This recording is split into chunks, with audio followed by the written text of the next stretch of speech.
기초관어 임상실문 라니 간조스쿨에 오신 것을 환영합니다. 오늘은 배변독기에 대해서 설명을 드리겠습니다.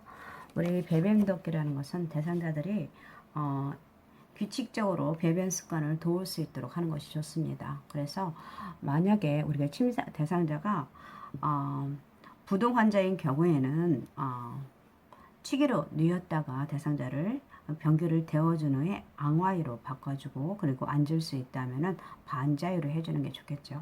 그리고 규칙적으로 배변을 도울 수 있도록 하는 것은 고섬유질 식사를 드리고요. 그리고 질환에 문제가 없다고 하면은 2000에서 3000cc 정도의 수분을 섭취하도록 하는 것이 좋고요. 그리고 정기적인 운동으로 인해서 복부와 회음부 근육을 강화시키는 것이 좋습니다. 그리고 경기가 아니라면 쭈그려 앉는 자세. 우리가 대소변을 볼 때는 앉아서 보거나 남자들은 서서 보기는 하지만 어떤 대변을 볼 때는 앉아서 봐야 하기 때문에 쭈그리고 앉는 자세로 했으면 아래쪽으로 복압을 힘을 줘서 놓을 수가 있기 때문에 그렇게 해주시는 게 좋고요. 규칙적인 시간에 배변을 시키고 복부 마사지를 시행하도록 하는 것이 좋습니다. 복부 마사지는 배꼽을 중심으로 시계 방향으로 해주시는 게 좋겠죠. 그 다음에 우리가 배설 문제 같은 것은 여러 가지 문제가 나타날 수 있는데 변비, 규칙적이지 않는 거죠. 뭐 이틀에 한 번씩 본다든지 이런 식으로. 그 다음에 설사, 뭐 하루에 3, 4회 정도의 설사를 본다든지 분변 매복이라는 것은 변비가 심해져 가지고 입구를 아주 딱딱하게 막히는 걸로 막히는 변을 말합니다. 이럴 때는 보통 우리가 관장도 실수를 했을 때 잘 효과가 없기 때문에 손가락으로 하도록 하는 것에서 핑거 에네마라고 하기도 합니다. 그래서 손가락으로 이용해서 제거할 수 있도록 하는 것이 분변 매복이고, 변실금은 항문 관략근의 약함으로 인해서 우리가 변이 조금씩 나오지 있는 것을 말하고, 그 다음에 치질은 우리가 항문 주위에 있는 혈관에 정맥사의 우열이 생길로 인해서 치질이 생기는 거고요. 고창이라는 것은 가스를 차는 것을 말하고 있습니다. 그 다음에 관장이 있는데, 관장의 종류를 보면은 여기 아까 나온 것처럼 배변 관장이 있고 정체 관장, 그리고 결장이라든지 수령 관장이 있습니다. 그래서 우리가 관장을 할 때는 우리가 기본 체위가 심스를 하면 되고요. 종류에는 아까 배변 관장이라는 것은 우리가 일반적으로 의료기관에서 많이 실수할 때 우리가 수술하기 전날 관장하는데 배변 관장 또는 청정 관장, 배출 관장이라고 하고요. 그 다음에 윤활 관장이라는 활제 관장이라고 해가지고 장내에 기름을 주입해가지고 변을 배출하기 위한 관장입니다. 우리가 볼 수 있는 것은 사용하고 있는 글리세린 관장이 있고요. 구풍 관장이라는 것은 장내 가스 배출과 복부 팽창을 경감시키기 위한 관장입니다. 그리고 정체 관장에는 우리가 진단적 관장과 치료적 관장이 있는데, 여기서 대표적으로 진단적 관장이라는 것은 일단 정체 관장이라는 거 개념을 생각하면은 우리가 약물을라든지 여러 시간을 장내에 머물게 있어서 치료적 효과를 얻는 것을 말하기도 합니다. 아니면은 우리가 진단적 관절 약물을 이용해서 엑스레이를 찍는다든지 약물을 이용해서 뭔가를 하기 위해서 하는 것은 진단적 관장이 될 수가 있고요. 가장 대표적으로 진단적 관장에는 발யும் 관장이 있을 수 있습니다. 이거는 대장 조영술이라고 해가지고 발யும் 용액을 항문을 통해서 장내로 주입할 때 그때 엑스레이를 찍는 것을 발யும் 관장이라고 합니다. 그리고 K-엑셀레이트 관장이라고 해가지고 고칼륨 혈증 시에 우리가 우리 몸 안에 칼륨을 내보내기 위해서 사용하는 관장이라 할 수 있고요. 이건 치료적 관장이고요. 그리고 또 이와 같이 똑같은 K-엑셀레이트 위해서 칼리메이트 관장이라고 있습니다. 이것도 고칼륨 혈증 시에 우리가 사용할 수 있는 치료적 관장이고요. 그 다음에 락톨로즈 관장이 있는데, 이 락톨로즈 관장은 강병변증, 뇌병증을 일으키는 주요 독소입니다. 암모니아가. 그래서 특히 간송원소를 일으키는 환자들한테 이 단백질이 대변이나 소변으로 나와야 되는데 그게 못해서 혈관 내로 가가지고 이 혈관으로 해서 뇌 이상을 일으키기 때문에 이 암모니아를 우리가 관장을 통해서 제거를 해줘야 됩니다. 이럴 때 락톨로즈와 생리식염소금, 글리세린 같은 걸 섞어가지고 장내에 주입해서 암모니아 가스를 제거해주는 것이 락톨로즈 관장이라 할 수 있고요. 그리고 5 아미노살리세이트라고 해가지고 이거는 이제 우리 성 대장염이라든지 개실염 같은 거 있을 때 우리가 염증 같은 걸 하기 위해서 스테로이드 제제, 스테로이드 관장이라고 합니다. 그래서 염증화라든지 소염 작용을 일으키기 위해서 5 아미노살리세이트 이걸 쓸 수 있고요. 그 다음에 기타 같은 경우는 진통이라든지 해열제 관장이라든지 진정제 관장 이를 말할 수 있습니다. 결장 세척은 뭐 우리가 말한 것들은 관장을 세척해서 숙변이라든지 제거할 때, 그 다음 수령 관장이라는 것은 지혈이 목적인 관장이기도 합니다. 이게 우리가 관장의 종류를 설명할 수 있는 거고요. 우리 관장의 방법을 보면은 아까 간장씨 체위는 좌측 심시를 취한다고 했습니다. 그 다음에 용액이라는 것은 용액, 관장액을 말하는데 온도가 있습니다. 성인의 경우에는 40.5도에서 43도 정도가 좋고요. 어린 아이가 이용할 경우에는 37도 정도. 그 다음에 직장촉이라고 하죠. 직장관 길이는 성인은 7.5에서 10cm 정도가 좋고요. 소아 같은 경우는 5에서 7.5cm 정도를 사용하면 되고요. 그 다음에 영아는 2.5에서 3.75cm를 합니다. 그리고 간장통의 높이는 보통 성인은 항문에서 40에서 60cm 정도로 사용하면 되고요. 소아 같은 경우는 30에서 40cm입니다.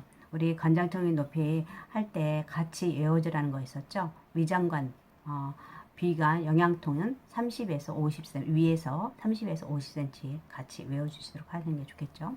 그 다음에 주입 속도는 관장액의 양과 환자가 참을 수 있는 정도로 하는 게 좋고요. 성인의 경우에는 보통 관장액이 1000cc 정도에 10분에서 15분 정도 내에서 우리가 맞춰주시는 게 좋고요.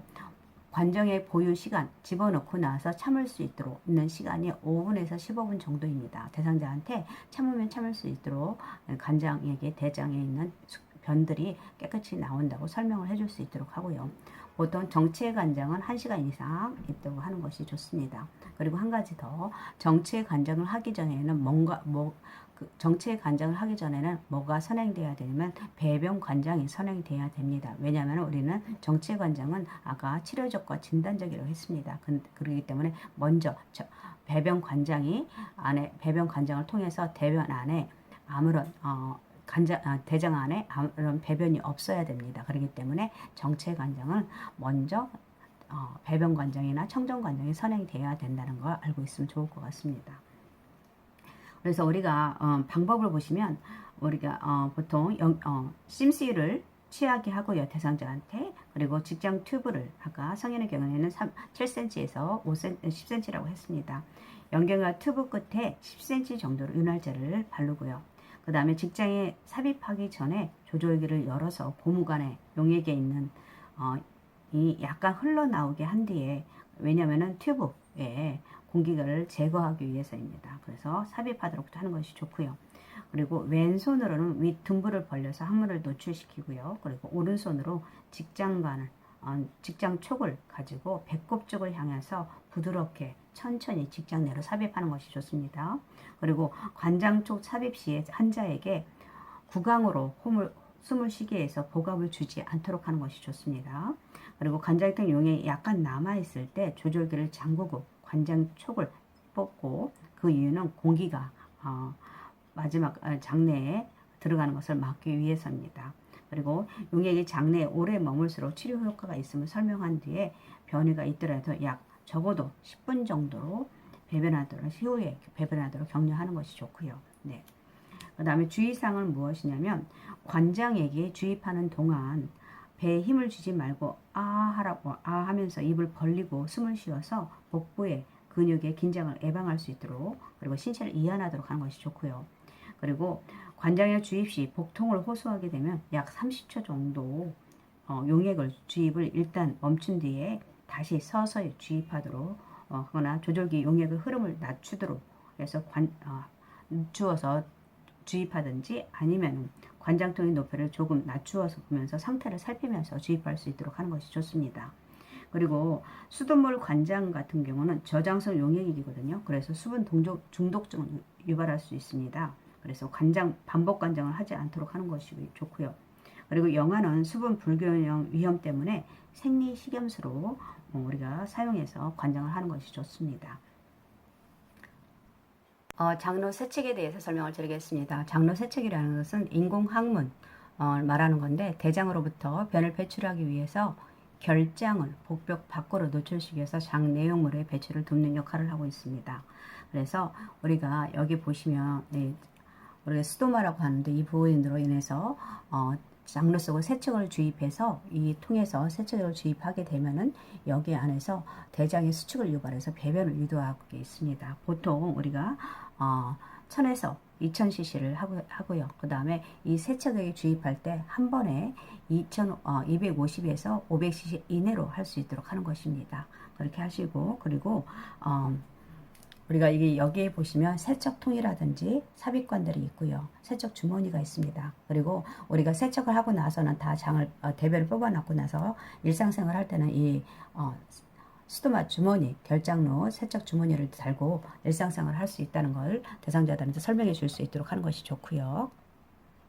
튜브를 보면은 그 직장간 튜브에 Y 연결관을 삽입합니다. 그래서 1000에서 2000cc 정도, 한쪽은 세척액이 흐르고 또 한쪽은 배출액이 흐르도록 하는 것이 좋고요. 세척통 그 높이, 그러니까 주입액이 약 40cm 정도 높이로 걸어주시는 게 좋고, 한 번에 아까 설명한 것처럼 이래 들어갈 때마다 250에서 500cc 정도 를 넘지 않도록 하는 거, 이내로 할 수 있도록 하는 것입니다. 그래서 몇 번에 걸쳐서, 보통 2000cc면은 몇 번에 걸쳐 가지고 대변을 뽑아내고 다시 집어넣고 이런 식으로 해주시는 게 좋고요. 주의사항을 보면은 그 점액질, 그 스토마 부위에 그 인공 항문 주위에 점액질이라든지 피가 섞인 대변이라든지 장로의 색깔이 적갈색이나 보라색, 검은색으로 게 되게 되면은 장로 괴사를 의심해서 바로 간호사에게 보고해야 되고요. 그리고 우리가 가스 형성 음식을 피하도록 하는 것이 좋습니다. 그런 음식에는 배추라든지 양배추, 무, 양파, 치즈, 브로콜리 같은 음식을 약간 주의하면서 드실 수 있도록 하는 것이 좋고요. 그 다음에 장루를 가진 환자 같은 경우는 대사성 산증을 유발할 수가 있습니다. 대사성 산증이라는 것은 우리가 우리 몸에서 나타나게 되면 두통이라든지 복통, 혼돈, 졸림, 혼수 같은 것이 나타날 수가 있습니다. 그래서 주의할 수 있도록 하고요. 그리고 인공항문 주위에 계속 젖어 있기 때문에 특히 피부 간호 방법을 교육을 통해서 헐거나 감염되지 않도록 하고, 아까 말했던 감염 증상, 우리가 괴사 증상, 장로 괴사 증상에 대해서 특히 유념하고 숙지할 수 있도록 대상자한테 교육시키는 것이 좋습니다. 지금까지 배변 도끼에 대해서 설명을 드렸고요. 다음 시간에는 배뇨 도끼에 대해서 설명을 드리겠습니다. 그리고 이제 계속 우리가 문제가 상반기 국가고시 문제에 대해서 계속 풀어보도록 하겠습니다. 지금부터는 81번 문제를 푸실 건데, 지난 시간에 이어서 지난 시간에 80번까지 우리 상반기 간호조무사 국가시험 문제 풀어보도록 하겠습니다. 그래서 81번 보시면 욕창 환자에 대한 간호 보조 활동으로 옳은 것은 이라고 했네요. 욕창 환자 저단백 시기를 제공할 게 아니라 고단백 시기를 적용해야겠죠. 4시간마다 체위를 변경해 준다라고 했는데 4시간보다는 2시간마다 해줘야 되고요. 및 혼니블은 여러 부격으로 주름지지 않게 해야 되겠죠. 혼니블이 주름지게 되면 그걸로 인해서 욕창이 발생할 수 있으니까 항상 자주 살펴서 혼니블이 주름지지 않는지 확인해야 되고, 침상에 젖어 있지 않도록 자주 확인한다. 미끄러지도록 당기면서 자세를 바꿔준다. 미끄러지도록 마찰을 일으켜서 욕창의 위험이 있겠죠. 그래서 답은 젖어 있지 않도록 자주 확인하는 것이 좋습니다. 그 다음 82번 성인 환자의 침상 목욕 방법으로 옳은 것은 이라고 했네요. 우리 보면은 첫 번째는 발톱을 둥글게, 발톱은 일자로 깎아주는 게 좋고요. 눈은 바깥쪽에서 안쪽으로, 우리 기본적으로 눈은 안쪽에서 바깥쪽으로 오염물이 비루관을 통해서 들어가면 안 되겠죠. 목욕물의 온도는 30에서 40도씨, 35도씨라고 했는데, 우리 목욕물의 온도는 이거 너무 춥죠? 이거 미온수도 아니고, 미온수 마사지 할 때, 열날 때 이거 아니죠. 목욕물의 온도는 40.5도에서 43도씨로 할 수 있도록 하고, 팔은 손끝에서 겨드랑이 방향으로 닦아준다. 이거 맞죠?